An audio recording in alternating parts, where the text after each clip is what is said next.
Salam sejahtera Encik Bazli dan rakan-rakan sekalian. Pada hari ini saya akan membentangkan mengenai faktor pencetus gerakan pemisah Bougainville antara tahun 1962 sehingga pada 1988. Sebelum kita beralih kepada faktor gerakan pemisah ini, adalah lebih baik kita mengenal sedikit sebanyak mengenai latar belakang maupun sejarah Pulau Bougainville ini. Pulau Bougainville ini merupakan pulau yang terbesar di Kepulauan Solomon yang telah membentuk sebahagian daripada Kepulauan Solomon Utara. Ia terletak lebih kurang 650 km daripada ibu kota Papua Nugini, iaitu Port Moresby, yang didiami oleh penduduk asal Bougainville maupun pendatang daripada Papua Nugini yang berhijrah ke pulau ini sebelum kedatangan Eropah. Pulau ini dinamakan oleh Louis Antoine di Bougainville sempena namanya sendiri yang tiba dan berjumpa dengan orang asal Bougainville pada tahun 1768. Pertukaran wilayah jajahan antara British dan Jerman pada tahun 1886 telah membawa kepada perpisahan dan persetujuan bahawa bahagian utara Solomon, iaitu Pulau Bougainville, merupakan milik New Guinea Jerman dan selebihnya Kepulauan Solomon itu adalah milik British. Setelah Jerman kalah dengan Australia pada tahun 1914, Bougainville telah diperintah oleh Australia sebagai sebahagian daripada wilayah Papua and New Guinea. Pada tahun 1973, Australia telah menyerahkan Bougainville ini kepada Papua New Guinea untuk ditadbir sebelum diberikan kemerdekaan oleh Australia pada tahun 16 September 1975. Sebagai pengenalan, perang yang berlaku di Bougainville ini tidak sepatutnya dianggap sebagai permulaan kepada krisis ini. Malahan ia merupakan pengumpulan ketidakpuasan hati semenjak Eropah mulai menempatkan diri mereka di pulau ini. Bougainville merupakan pulau yang paling kaya di Papua New Guinea yang menghasilkan majoriti daripada hasil kuprum, coklat serta banyak lagi hasil bumi yang lain. Jadi ini sedikit sebanyak telah menjadi asas dan intipati kepada krisis di pulau ini. Terdapat banyak komponen analitik yang boleh dikenal pasti menjadi penyumbang kepada revolusi ataupun gerakan pemisah yang berlaku di wilayah utara Solomon. Antaranya ialah kolonialisasi, rasisme, alam sekitar, pampasan kewangan, keputusan ekonomi, struktur kelas dan hak tanah. Namun kesemua komponen ini boleh dan tergolong kepada tiga faktor utama, iaitu yang pertama, kemunculan semangat nasionalisme etnik di kalangan masyarakat Bougainville. Yang kedua, tuntutan rakyat Bougainville untuk dipisahkan daripada PNG ini tidak dilayan.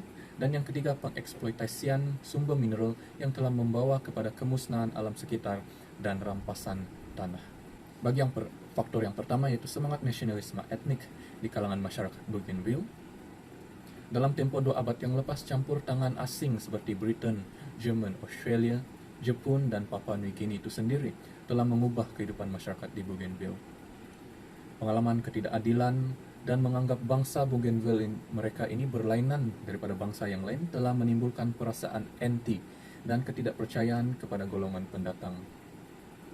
Masyarakat Bougainville ini juga mengalami kolonialisasi dan telah dieksploitasikan sebagai hamba untuk bekerja di ladang Queensland, Fiji, Samoa dan New Britain, dan perhambaan ini digelar sebagai blackbirding.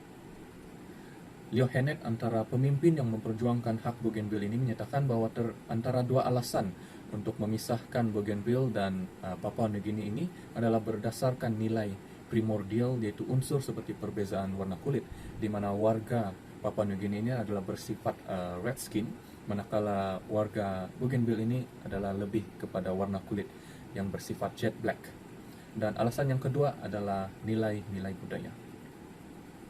Bagi faktor yang seterusnya, yaitu tuntutan rakyat Bougainville untuk berpisah daripada Papua New Guinea ini tidak dilayan, di mana yang pertama, rakyat Bougainville ini sendiri telah meminta untuk tidak diletakkan di bawah pentadbiran Papua New Guinea, di mana petition Nasioi 1962 kepada United Nations oleh masyarakat Bougainville untuk menamatkan pemerintahan Australia ke atas mereka dan memberikan mandat itu kepada Amerika Syarikat.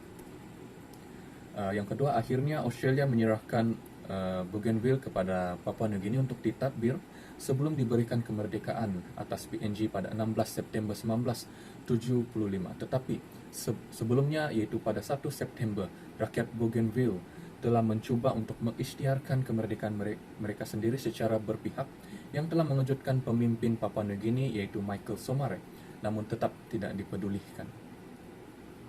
Pada tahun 1971, Paul Lampun telah mengadakan referendum informal dengan hasil menunjukkan 100% daripada orang Bougainville ingin merdeka daripada Papua Nugini, di mana hasil ini telah diajukan kepada Parlimen Papua Nugini namun telah ditolak.